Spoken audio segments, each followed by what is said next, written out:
Good evening traders and investors. ഇത് സിയാദ് ഇല്ലിക്കൽ.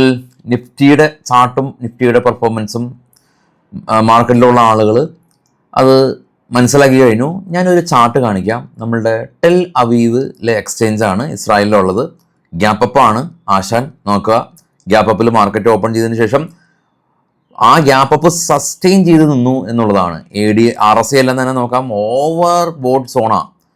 അതായത് Israel market ഈ പ്രശ്നങ്ങളുടെ ഇടയിലും അവർ അതിശക്തമായ രീതിയിൽ മുന്നേറിക്കൊണ്ടിരിക്കുകയാണ്. നമ്മുടെ മാർക്കറ്റും ഗ്ലോബൽ മാർക്കറ്റിലെല്ലാം തന്നെ അവസ്ഥ നമ്മൾ ഓരോ ആളുകളും കണ്ടു കഴിഞ്ഞു. ഗ്ലോബൽ മാർക്കറ്റൊക്കെ ഒന്ന് കാണാം, അതിനുശേഷം നമുക്ക് നിഫ്റ്റിയിലേക്കൊക്കെ വരാം. ഏറ്റവും ടോപ്പിൽ ഗോൾഡ് സ്പൈക്ക് ചെയ്തു ആസ് യൂഷ്വൽ. $5388. സിൽവറും 2 പോയിന്റ് സ്പൈക്ക് ചെയ്ത് 95. ബിറ്റ്കോയിൻ പ്രത്യേകിച്ച് മാറ്റങ്ങളൊന്നുമില്ല. ബ്രന്റ് ഓയിൽ സ്പൈക്ക് ചെയ്ത് 78. നാച്ചുറൽ ഗ്യാസും സ്പൈക്ക് ചെയ്ത് 4.3%. പിന്നീട് നമ്മൾ കണ്ടത് ഏഷ്യൻ മാർക്കറ്റൊക്കെയാണ്. ഏഷ്യൻ മാർക്കറ്റിൽ എനിക്ക് തോന്നുന്നു ഇന്ത്യൻ മാർക്കറ്റാണ് അതിഭീകരമായ രീതിയിൽ റിയാക്ട് ചെയ്യപ്പെട്ടത്. ഏറ്റവും താഴെ കാണുന്നത് 3 യൂറോപ്യൻ മാർക്കറ്റും നെഗറ്റീവാണ്. ഡോ കാണാം ഓൾമോസ്റ്റ് മിഡിലായിട്ട്. ഡോ ഏകദേശം 1% ഒരു ഇടിവിലാണ്. അപ്പോൾ ഡോ എല്ലാം തന്നെ അതിൽ കൂടുതൽ ഇടിവുണ്ടായിരുന്നു, എന്നാൽ തിരിച്ച് കുറച്ച് സസ്റ്റെയിൻ ചെയ്തതാണ്. ഇന്ത്യൻ മാർക്കറ്റും അതുപോലെ തന്നെയായിരുന്നു. മാർക്കറ്റ് ക്ലോസിംഗ് സമയത്ത് കുറച്ച് പോയിന്റുകളെല്ലാം തന്നെ തിരിച്ച് കയറി. രാവിലെ പ്രീ മാർക്കറ്റിൽ കണ്ടുപോലെ തന്നെ ഏറ്റവും കൂടുതൽ ഇമ്പാക്റ്റുകൾ ഉണ്ടായിട്ടുള്ളത് ഇൻഡിഗോയാണ്. 6.36% ഫ്ലൈറ്റുകൾ ക്യാൻസൽ ചെയ്ത് നമുക്ക് മനസ്സിലാക്കാം. L&T 4.95% ഒരു ഇടിവുണ്ടായിരുന്നു. L&Tയുടെ മേജർ ഓർഡേഴ്സ് എല്ലാം തന്നെ ഇപ്പോൾ UAE കമ്പനിയുടെ റവന്യൂയുടെ 34% തന്നെ ഇപ്പോൾ UAE നിന്നാണ് വരുന്നത്. അദാനി പോർട്ട് 3.3%. ഹൈഫ പോർട്ടെല്ലാം തന്നെ ഇസ്രായേലിലുണ്ട്. അവർക്ക് മാരുതിയും എക്സ്പോർട്ട് ബിസിനസ് സ്ലോ ഡൗൺ ആവും. ടാറ്റ മോട്ടോഴ്സും അതുപോലെ തന്നെ സ്ലോ ഡൗൺ ആവും. ഇന്ന് റാലി രേഖപ്പെടുത്തിയത് Bharat electronics, Hindalco, ONGC, Sun Pharma, doctor Reddy തുടങ്ങിയ കമ്പനീസാണ് നിഫ്റ്റി 50-ൽ. എന്നാൽ നിഫ്റ്റി 50 മാറ്റി നിർത്തി കഴിഞ്ഞാൽ ഇന്ന് ഡിഫൻസ് സ്റ്റോക്കുകൾ പാരാസ് ഡിഫൻസും ഐഡിയ ഫോർസും തുടങ്ങിയ സ്റ്റോക്കുകൾ റാലി രേഖപ്പെടുത്തി. നിഫ്റ്റി 50 അല്ലാത്തുള്ള സ്റ്റോക്കുകളിൽ ഈ റൈസ് എക്സ്പോർട്ട് സ്റ്റോക്കുകളായിട്ടുള്ള L&T ഫുഡ്സും KRBയിൽ തുടങ്ങിയ സ്റ്റോക്കുകൾ വലിയ തോതിൽ ഇടിവ് രേഖപ്പെടുത്തി. നിഫ്റ്റി 24,900 എന്ന റേഞ്ചിലാണ്. സെൻസെക്സിലെല്ലാം തന്നെ 1000 പോയിന്റിൽ ഇടിവ് രേഖപ്പെടുത്തിയത് മാത്രമല്ല, ഇന്ത്യ വിക്സ് 25% സ്പൈക്ക് ചെയ്തതുകൊണ്ട് ഈവൻ കോൾ ഷോർട്ട് ചെയ്ത ആളുകളും ഇപ്പോൾ ലോസിലാവാനാണ് സാധ്യതകൾ. അപ്പോൾ oil exploration companies, oil India, ONGC തുടങ്ങിയ കമ്പനീസ് ഗെയിൻ ചെയ്തു. എന്നാൽ oil marketing companies BPCL, HPCL തുടങ്ങിയ കമ്പനീസ് പ്രോഫിറ്റ് ബുക്കിംഗ് അല്ലെങ്കിൽ നെഗറ്റീവിലായിരുന്നു. 42 കമ്പനീസും NSEയിൽ നിന്ന് നെഗറ്റീവിൽ ക്ലോസ് ചെയ്തു. M&M എല്ലാം തന്നെ ഈ അഗ്രി മെഷീനറി ബിസിനസ്സിൽ നിന്ന് എക്സിറ്റ് ചെയ്തുകൊണ്ട് M&Mഉം ഏകദേശം ഒരു 2% ഒരു ഫോള് രേഖപ്പെടുത്തി.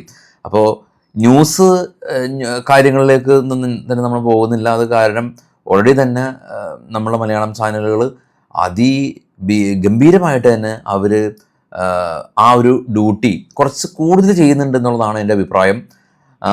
എക്സാക്റ്റ് ന്യൂസുകളെല്ലാം തന്നെ നമ്മളുടെ ഒരുപാട് സ്റ്റുഡൻസ് മിഡിൽ ഈസ്റ്റിലുണ്ട്. അപ്പോൾ അവരൊക്കെ ഷെയർ ചെയ്യുന്നുണ്ട് അവിടെ കൃത്യമായിട്ടുള്ള അപ്ഡേറ്റുകളെല്ലാം തന്നെ.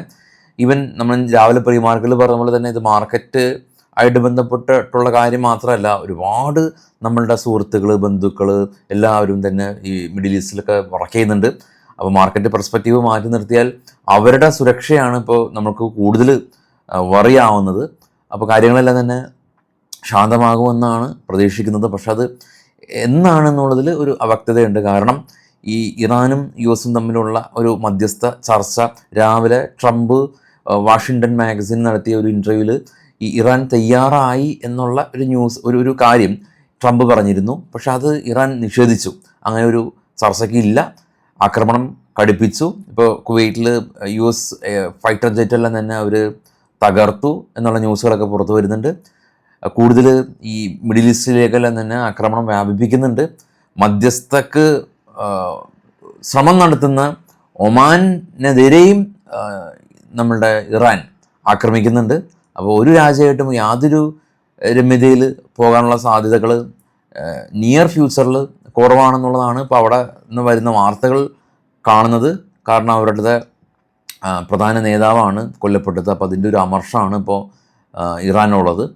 അപ്പോൾ എനിവേ ഇതാണ് ഇപ്പോൾ സ്റ്റോക്ക് മാർക്കറ്റായിട്ട് ബന്ധപ്പെട്ടും ഉള്ള വാർത്തകൾ. പൊസിഷൻസ് എല്ലാം തന്നെ സേഫാക്കുക, ഹെഡ്ജഡ് പൊസിഷൻ മെയിൻറ്റെയിൻ ചെയ്യുക. നമ്മളുടെ ഓപ്പൺ ഇൻട്രസ്റ്റ് ഒക്കെ നോക്കുന്ന സമയത്ത് 0.4 ആയിരുന്നു ഓപ്പൺ ഇൻട്രസ്റ്റ് ഉണ്ടായിരുന്നത് വെള്ളിയാഴ്ച തന്നെ. അതായത് ഈ യുദ്ധത്തിന് മുമ്പ് തന്നെ FIs ഇതിന് ഒരുങ്ങിയിരുന്ന പോലെയാണ് ഓപ്പൺ ഇൻട്രസ്റ്റുകളെല്ലാം തന്നെ ഉണ്ടായിരുന്നത്.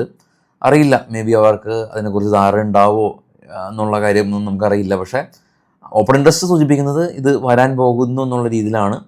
അപ്പോൾ ഓപ്പൺ ഇൻട്രസ്റ്റുകളും മറ്റുള്ള OI അനാലിസിസുകളും എല്ലാം തന്നെ ഈ ഓപ്ഷൻ ചെയ്യുന്ന ആളുകൾക്ക് മാത്രമുള്ളതാണോ എന്നുള്ള രീതിയിൽ ഈ സ്വിങ് ചെയ്യുന്ന ആളുകളും ഈ ഇൻവെസ്റ്റേഴ്സും എല്ലാം തന്നെ കുറച്ച് നീരസത്തോടെ പറയാറുണ്ട്. അപ്പോൾ നമ്മൾ ന്യൂസിലും ഈ OI ഒക്കെ കാണിക്കുമ്പോൾ അതിൻ്റെ കാര്യമില്ല, അതിൻ്റെ ആവശ്യമില്ല എന്നൊക്കെ പറയാറുണ്ട്. ഇത് ഈ OI എന്ന് പറയുന്നത് എല്ലാവർക്കും ആവശ്യമുണ്ട്. ഓപ്ഷൻ എന്ന് പറയുന്നത് ഒരു ഹെഡ്ജിങ് ടൂളാണ്. അത് ഓപ്ഷൻ ഈ സ്പെക്കുലേറ്റ് ചെയ്ത് ഒരുപാട് ആളുകൾ ട്രേഡ് ചെയ്യുന്നുണ്ട്. പക്ഷേ അതിലെ കാര്യങ്ങളെല്ലാം തന്നെ പഠിക്കേണ്ട, അറിയണ്ട എന്നുള്ള രീതിയിൽ മുഖം തിരിച്ചൊരിക്കലും സ്വിംഗ് ട്രേഡേഴ്സും ഇൻവെസ്റ്റേഴ്സും നിൽക്കരുത്. നിങ്ങൾക്ക് ഓപ്ഷൻ ചെയ്യാം, ചെയ്യാതിരിക്കാം, പക്ഷേ അതിലെ കാര്യങ്ങൾ നിങ്ങളുടെ ഇൻവെസ്റ്റ്മെൻറ്റിനെയും ബാധിക്കുന്ന കാര്യമാണ്. ഇപ്പോൾ സ്റ്റോക്ക് മാർക്കറ്റായിട്ട് ബന്ധപ്പെടുത്തി എന്ത് പഠിക്കാൻ ശ്രമിച്ചാലും അത് പഠിക്കുക. ഇക്വിറ്റി ചെയ്യുന്ന ആളുകൾ സ്വിംഗ് മാത്രമേ പഠിക്കുകയുള്ളൂ എന്നുള്ള രീതിയിൽ ഇരിക്കരുത്. കാരണം ചില സമയത്ത് മാർക്കറ്റിലുള്ള വലിയ ഫോളുകളെ ഈ OI പോലെയുള്ള ഡേറ്റാസ് നമുക്ക് കാണിച്ചു തരും. അപ്പോൾ അത് എല്ലാവർക്കും ആവശ്യം ഉണ്ടല്ലോ. അപ്പോൾ ഇനി നമുക്ക് ന്യൂസിൽ OI എല്ലാം തന്നെ ഉൾപ്പെടുത്താൻ ശ്രമിക്കാം. പണ്ടുണ്ടായതായിരുന്നു, പിന്നീട് ഒരുപാട് ആളുകൾ അത് വേണ്ടാന്ന് പറഞ്ഞതുകൊണ്ട് നമ്മളത് ഒഴിവാക്കി. അപ്പോൾ ഇനി എല്ലാം കലങ്ങി തെളിഞ്ഞ് ഓക്കെ ആവുമെന്ന് തന്നെയാണ് നമ്മളും പ്രതീക്ഷിക്കുന്നത്. ശുഭരാത്രി. നാളെ മാർക്കറ്റ് അവധിയാണെന്ന് അറിയാമല്ലോ. നാളെ ഹോളി മാർക്കറ്റ് അവധിയാണ്, പ്രീ മാർക്കറ്റ് ഇല്ല. വൈകിട്ട് നമുക്ക് കാണാം, നാളെ വൈകിട്ട് കാണാം. Thank you.